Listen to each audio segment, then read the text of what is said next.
In this short video, I'll show you something really important, but sometimes overlooked.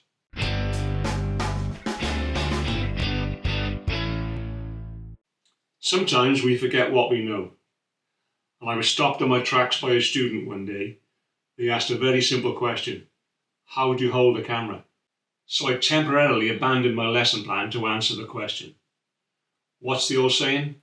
Never assume, because it makes an ass of you and me. So let's take a look at how to hold a camera properly. And if you stay to the end, I'll share a nice bonus with you. The first thing I would say is that these things are not cheap. So whenever you can, have a carry strap around your neck. And there's another benefit for doing that, which I'll show you in a short while. And with apologies to all your left-handers out there, as far as I know, all cameras are made for right-handed people. Let me know in the comments if I'm wrong. So first, let's have a look at when we're holding the camera in the horizontal or landscape position. With the camera strap around your neck, take hold of the grip with your right hand, and with your fingers in position, put your thumb in place at the back of the camera. That way you can use your thumb to alter the settings using the buttons on the back of the camera, and your index finger's in place ready for that shutter button. However, before you start taking pictures, you need to support the camera with your left hand. Place your left hand under the lens and hold it reasonably firmly to take the weight. And there is an added advantage to this. Provided you have the strap around your neck and a decent grip with your left hand, you can briefly let go with your right hand and use it to maybe direct your subject. But make sure you do have a good grip with your left hand.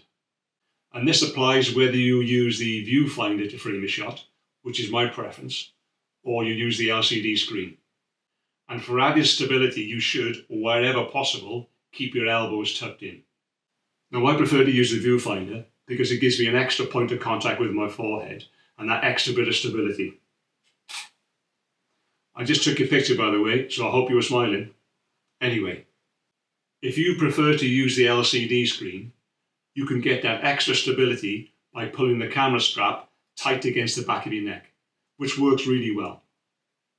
And that's the other benefit I alluded to earlier, but I find after a while it makes my neck ache. I prefer to use the viewfinder. Besides, I'm old school. Let me know in the comments if you prefer to use the LCD screen or the viewfinder. Talking to my students, I reckon it's about 50-50. So that takes care of horizontal or landscape orientation. What about vertical or portrait orientation? And this is where some people get it wrong. I see them holding the camera this way when they're shooting vertically. But if you don't know, you don't know. The far more comfortable, stable, and therefore safe way is to hold it like this, with your right hand over the end of the camera, fingers on the grip. In camera manufacturers speak, the ergonomic grip. Anyway, moving on.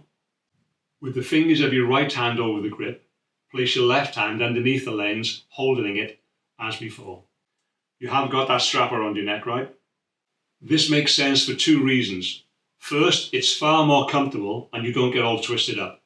And secondly, you can actually see your index finger, which makes it far easier to actually press the shutter and take your shot. Doing it the wrong way is just awkward.